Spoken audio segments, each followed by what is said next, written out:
I hope you're all doing good and in the best of your health. So I believe that you would have watched the last class and the first 5 questions that is on need pattern exercise on work, energy and power. That was a really wonderful question that will be of great help to you all. In the next 5 questions, we'll be seeing some more good questions on how you can apply the concept of work, energy and power that already we have learned. We have learned about how to calculate the kinetic energy, how to calculate the potential energy, how to use the law of conservation of energy and how to use the work energy theorem. In today's class, we'll be seeing how to use all these and try to find out the result for each of the questions.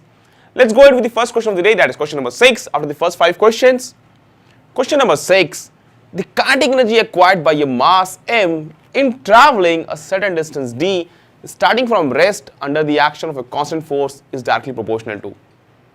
Now its option, if you see, it's m, root m, 1 upon root m and independent of m. That means we have to find out the kinetic energy dependence on mass. That means if a body is heavy, whether its kinetic energy acquired by it will be more, or if a body is heavy, kinetic energy acquired by it will be less. Kinetic energy, you must be thinking that kinetic energy is given as half mv square. First thing that you will be doing, kinetic energy is half mu square. This is the first idea that any student will get in his mind. And he will think that kinetic energy, yes, it is directly dependent on m, and he will say that heavier the body, kinetic energy will be more. So he will be marking option number A. But you read the question, the kinetic energy acquired by a mass m in traveling a certain distance d. We need to find out the kinetic energy acquired by the mass m in traveling a certain distance d starting from rest under the action of a constant force. This is what has provided. It is acting, a constant force is acting and has traveled a certain distance d. Now if we go ahead, this formula will not be applicable to the kinetic energy acquired because we have a variable that is velocity. Now the velocity that will be acquired after some time, if there is a constant force, so force is constant, that means acceleration will be constant. Force is constant, so acceleration is constant and the value of acceleration will turn out to be A equals to F by m. First thing we can write down. Now if a body starts from rest and reaches to a certain velocity due to an action of constant acceleration, we can use v square is equal to u square plus 2as. We can straightway use this. Now you see, if I put up the value of u as 0, 2a as f by m, s as d, so we will be having v square is equal to 0 plus 2 f by m into d. I hope that we are clear with this. V square is equal to u square plus 2f by m d. So v square turns out to be 2f by m d. First thing, I believe that it's clear to everyone. Now you see here, after attaining this velocity, if I say the kinetic energy of man will be what? Straightway we can use kinetic energy will be half m v square straightway. So half m and v square is 2f by m into d. Clear? This 2 and this 2 cancels out, so and this m and f cancels out. Force into distance, this is the value of kinetic energy of the body. Force into distance. This force is constant, d is the distance that will be actually for whatever distance the body has covered, you will be using that. So this is independent of mass.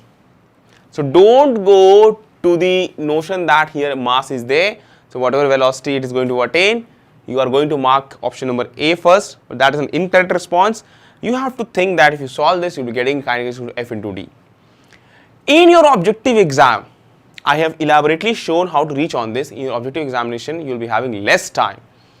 Apply the concept of work done by a constant force. You see here, we all know that work done by a constant force is F into d. For any distance the body has covered, work done by the constant force will be F into d. Then from work energy theorem, the gain in kinetic energy is work done, or the change in kinetic energy is work done by all the forces. Here only force is acting, that is the constant force. So the change in kinetic energy, if the body starting from rest, initial kinetic energy is 0, it will attain some kinetic energy and that kinetic energy will be straightway equal to the work done and that will be equal to F into D. In your objective examination, you can do it in this way. Force is constant, D, the term that we need to, whatever distance the body has covered, we need to use that. So you can use this method, just 3 steps, and the answer will be that it is independent of M. So in this way you can reach, or you can apply the elaborate method for your understanding and learning, but don't use the illegitimate one, that don't use this one, this is incorrect, and don't say that it's directly proportional to M. So let's go with the options. A, directly proportional to M, this most of the students will mark it, but this is incorrect. Root M incorrect, 1 upon root M incorrect, independent of M. This is very different option. A student while on his day of examination may think that this will not be there in the answer, but this is actually the answer. So the examiner may try to trap you all by confusing with such kinds of statements and variables and equations. So be very much, take caution, and with practice, the more you practice, the more perfection you gain, and you will find that your speed is going to enhance. And as speed is enhancing, that means automatically accuracy will come. First target will be accuracy, then speed. As you practice more, speed will automatically come to you. Question number 7. A bead starts sliding from A. You can say there E starts sliding on a frictionless wire with initial velocity of 4 meter per second. So there's a bead, it has an initial velocity that is 4 meter per second. Let me mark here the initial velocity as 4 meter per second, with which it starts sliding, that is 4 meter per second. So if bead is having initial velocity, so we can say that it will be having some initial kinetic energy, that will be half mu square. Next to C, on reaching C, let me show you. On reaching C, its velocity will be, you need to find out what its velocity on reaching C. Frictionless floor, the only work is done by the force of gravity that is pulling it downwards. You see here at point A's height is 5 meter, point C's height is only 2.6 meter.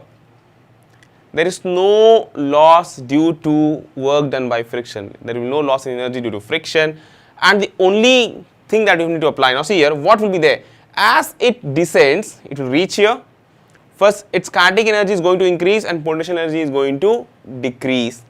Now again it rises. So its kinetic energy again will decrease and potential energy will increase. So either what you do, either you apply that whatever kinetic energy and potential energy the body is possessing here, and whatever kinetic energy and potential energy the body is possessing here, you may equate both the two and you may reach to the response. Next what you can do, now for first part you have to take potential energy to be 0 at this point. To use more convenient method, to be more fast and you reach to the result directly, use the potential energy to be 0 at this point C. If we take potential energy to be 0 at this point C, we can, see I am marking here potential energy to be 0 at this point C. The difference in the height of the 2 points A and C, if I write the difference in height of 2 points A and C as delta H, that will come out to be 5 minus 2.6 meter. That will give us 2.4 meter. This is the difference in height of 2 points A and C. So let me mark here. We have here, this is delta H, that is 2.4 meter. I believe that this point is clear to you all. Velocity here is U. Let's say the velocity attained here is V.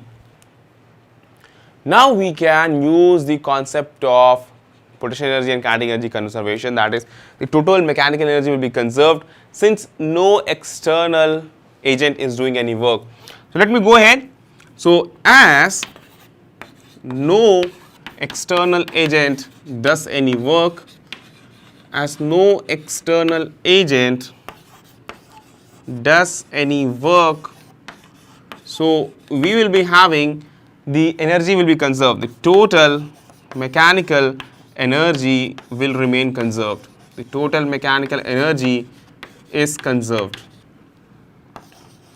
I believe that this point will be clear to you all. When total mechanical energy is conserved, so using the law of conservation of energy, we can say that total mechanical energy initial is equal to total mechanical energy final. Initially it's having kinetic energy. Its potential energy has to be given with respect to point C, not with respect to B. For our convenience we are doing that. Either you can take the potential energy at point B to be 0. Whatever method you wish for, you can go ahead. Whatever point you are thinking to take potential to be 0, you are independent, you can go and apply that. It's all upon your convenience. For my convenience, what I am doing, I am taking the potential to 0 at this point, so that I will be avoiding one step. So I am writing here half mu square plus mg delta h, because the potential energy, there will be some potential energy at this point A, is equal to half mv square. Potential point C will be 0. So I will write it directly as 0. M will be cancelled out, as you can observe. Now we are left with, we need to find out the velocity at point C, that is V we have taken. So can we multiply in everywhere 2? So we will be having, if I write here V square will be equal to U square.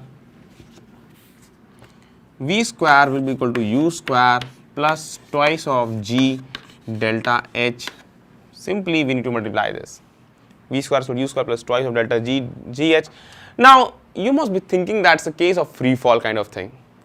If you're thinking that way, it's also correct. It's a kind of free fall equation. You see V square is equal to U square plus 2A GH, that is what we have applied. So you can directly use that also. That is what you have learned in this example, how to go ahead with this also. Now V square, now U is given as, first of all you see U is given as 4 meter per second. U is given as 4 meter per second. So this is 4 whole square plus twice of G, let's use as 10 into 2.4. This is what we can do. So we'll be getting 4 square 16, 2 into 2.4, 4.8 into 10, 48. 48 plus 16 will give you 64. I believe that most of you would have understood how to reach out to the answer. Further, V will come out to be under root 64, that will be 8 meter per second. Clear? I believe that now it's clear to you all. V equals to 8 meter per second. That is, the velocity at this point will be 8 meter per second. One more thing you have learned from this exercise. This is not a case of free fall, as you can see that body is sliding on the rail. But the equation, if you see, if you observe the equation, V square is equal to U square plus 2G delta H. Delta H is what? The actual height that it has descended. The actual height along the vertical direction that it has came down, we can use that. So if you, such kind of question comes, need not to apply all the energy equations, directly use this and you will be getting, you know the value of U, you know the value of the separation of the heights, you know the value of G, apply it, you will be getting the answer as 8 meter per second. Let's go and check the answer. Option number D clearly matches with our response. So 8 meter per second is the right response for this. Learning thing, we applied when no external agent does any work, we can conserve the energy, first thing. Second thing we learned, for such kind of question, try to remember, do remember that you can apply the free fall equation directly, and the difference in height you can use, and you can use directly V square equal to U square plus 2GH, and directly you get the answer. You'll be saving time on it. Let me tell you, NEET examination, you have to work on saving time. You'll have to solve overall in 1 hour or less than 1 hour. You have to solve 45 questions. That requires a speed. And let me tell you, for a good rank in your NEET examination, try to score at least 40 correct. I may be talking about more. 40 is quite more, but yes, you have to work on it, because if you practice more and with all such shortcuts and tricks, you can conveniently score this much. I hope that this is clear to you all and you have learned a very good trick to solve such kind of question. So let's go ahead with the next one. 8th, a body of mass 5 kg is moving with a momentum of 10 kg meter per second. So we are given that in the first line, its initial momentum is given as 10 kg meter per second. I am writing here initial momentum. Let me show you all here. Initial momentum is 10 kg meter per second. Let's go ahead with the next statement of the question. A force of 0.0 Newton acts on it in the direction of motion of body for 10 seconds. So next thing we are given that force of 0.2 Newton acts for 10 seconds. Force of 0.2 Newton acts for time that is 10 seconds. This is the second information that has been provided. The increase in its kinetic energy is A 2.8 joule, B 3.2 joule, C 3.8 and D 4.4. Let me write down the thing that has been asked, increase in kinetic energy. Delta Ke has been asked. Increase in kinetic energy of the body that has been asked. Initial momentum is given. Force is given. Force of 0.2 Newton acts on a body for 10 seconds. Now what thing we can actually make out from this? Momentum is given. Let me tell you how momentum is evaluated. Momentum is equal to mass into velocity. Kinetic energy is how much? Half mv square. Clearly V can be written as P by M. You can see that V can be written as P by M. So kinetic energy will be half m P by M whole square. From here you get P square by 2m as the kinetic energy. First thing we got in terms of momentum, the kinetic energy is P square by 2m. So the body's initial kinetic energy will be how much? Initial momentum divided by 2m. Let's put up the value. In proper SI units, the initial momentum is given as 10 kg meter per second. Let me put here 10 whole square divided by 2. Its mass is given as, now see mass, a body of mass 5 kg. It's given as 5 kg. So let me write here 5. You will get initial kinetic energy as 10 joules. First information we made. Now we have to find out the increase in kinetic energy. That is, what is the increase in kinetic energy? If you see F is equal to 0.2 Newton and T equals to 10 seconds, we know that impulse is equal to force into time and impulse is equal to change in momentum. Impulse is equal to force into time. Force is how much? It's given as 0.2 Newton for 10 seconds. So 0.2 for 10, you will be obtaining 2 Newton second. And we know that this impulse is only equal to change in momentum. So change in momentum delta P will be equal to 2. And since force is acting, the momentum is going to increase. So we can write that P final minus P initial is equal to 2. Hence this will turn out to be, if I show you here, the final momentum will be 2 plus initial momentum. Initial momentum we have evaluated already, that is equal to 10, that is given as 10. So 2 plus 10 is equal to 12 kg meter per second. This is the value of initial momentum. Now you see final kinetic energy. The final kinetic energy is what? Already I have given the equation. This is the value of initial kinetic energy I have written. Now for final kinetic energy, can we use this term kinetic energy final, that will be P final whole square divided by 2m using the same equation which we have just derived. Final P, the final value of P is 12. So 12 whole square divided by 2 into 5. 144 divided by 10, you will be getting 14.4 joules. Initial kinetic energy is 10 joules, final kinetic energy is 14.4 joules. I believe that you have got the result, what I am going to talk about. The change in kinetic energy is final kinetic energy minus initial kinetic energy. Clearly put up the values only values you have to put. Let me rub this line, already we have used, and initial kinetic energy we know that is 10. So let me put up the values. This will be 14.4 minus 10, 4.4 joules. 4.4 joules is the answer. Let's check the option. A 2.8, B 3.2, C 3.2, all three incorrect. D, that is the correct response. That is the 4.4 joule is the right answer for this question. I believe that you understood how to solve such things. So if momentum is given, you know that the kinetic energy is P square by 2m. Remember this formula that will be required. And if force and time is given, understand how to evaluate the change in momentum. Change in momentum will be always force into time, and force is rate of change of momentum. From there also you can make out what is the change in momentum. And then you can evaluate the kinetic energy, then difference in kinetic energy will give you the work done. Okay, all these are very much helpful for your understanding, for your practice, and for your solving questions. I believe that on your own also you are trying to solve unsolved questions because that is required. Solving unsolved questions is quite required so that you may understand how much you have learned and how much understanding you can apply in questions. Let's go to the next question. Ninth question, spring of spring constant 8 Newton per centimeter. Remember that it's given as per centimeter. So let me write down the spring constant as 8 Newton per centimeter. First information is provided here. Next information, if you see, has an extension of 5 centimeter.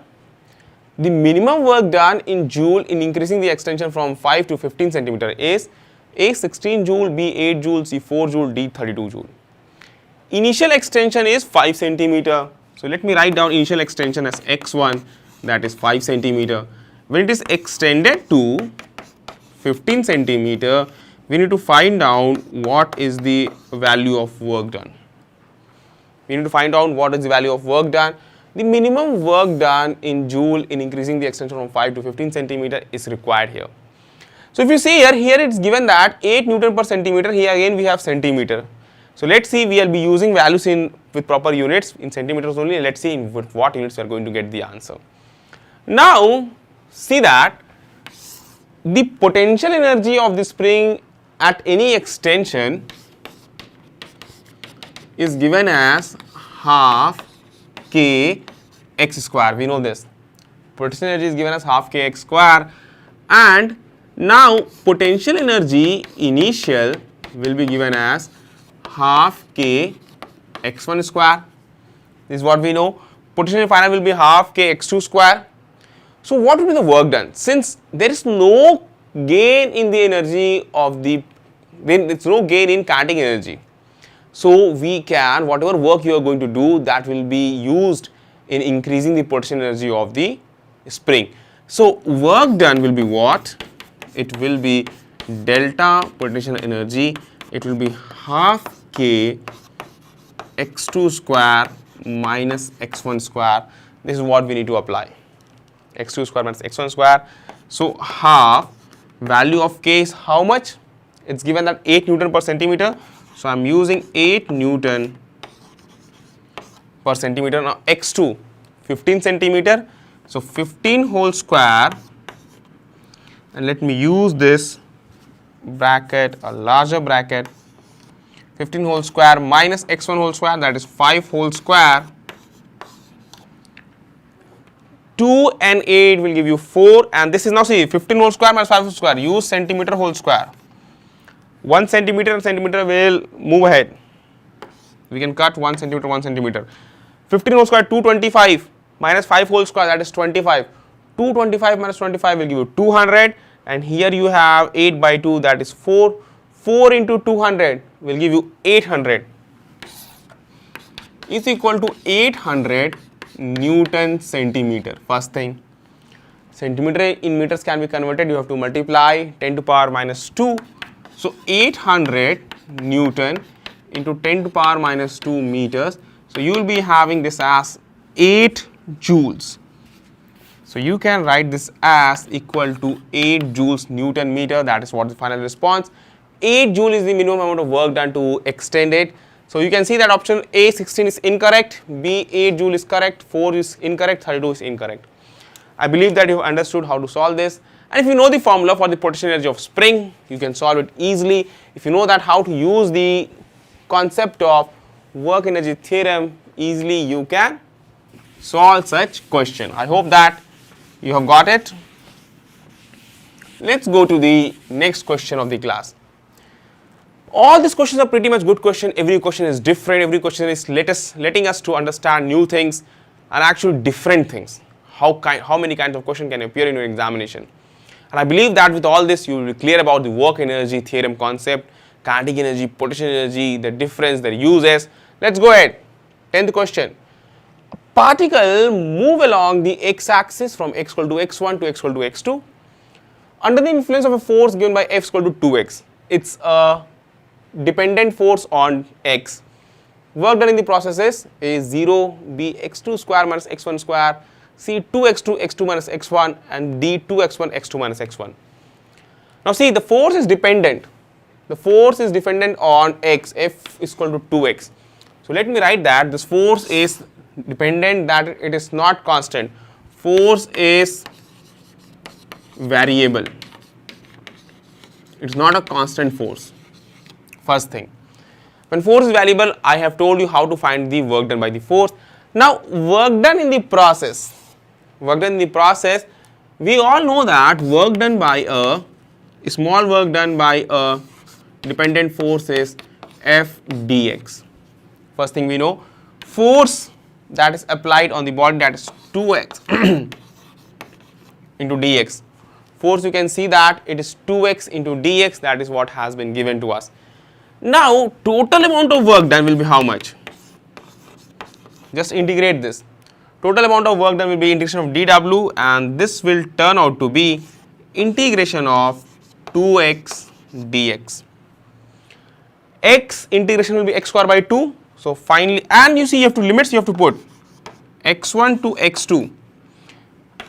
X integration will be x square by 2. So this I may write as 2x square by 2 from x1 to x2. We can straight away write in this way, 2x square by 2. Now 2 and 2 will be cancelled out.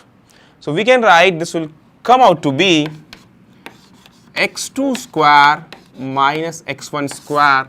This will be the value of work done while the variable force is applied on the body. You see a particle move along the x-axis from x equal to x1 to x equal to x2. It's moving on the x-axis under the influence of a force given by F equal to 2x. The force was not constant, it was dependent on x. Whatever will be the x, it will change its value. Work done in the process is A 0, B x2 square minus x1 square. Yeah, this is the right answer. Where we have reached rest 2x2 x2 minus x1, this will be incorrect. 2x1 x2 minus x1, this will be incorrect. I believe that you have got how to solve such kind of question. Pretty good question, I believe so. And already I have told you how to use the concept of how to evaluate the work done while using a variable force. All this set of 5 questions in this class and the 5 questions in the earlier class, these all are very good questions. Some of the questions are asked in the previous examination. Some of the questions depict the pattern of question that will be asked in your NEET examination. I will advise you all practice at least 30 more questions for your benefit. That will be enhancing your understanding of the concept. Because work energy chapter is very deep, and let me tell you, in the entire 11th and 12th portion, work energy chapter concept will be used. Thank you everyone for joining me here. I hope that you have learned and have enjoyed this class, and this class would have proved to be very much helpful. I'll meet you in the next class with more information, with more learning. Till the time, wish you all the very best, and thank you everyone.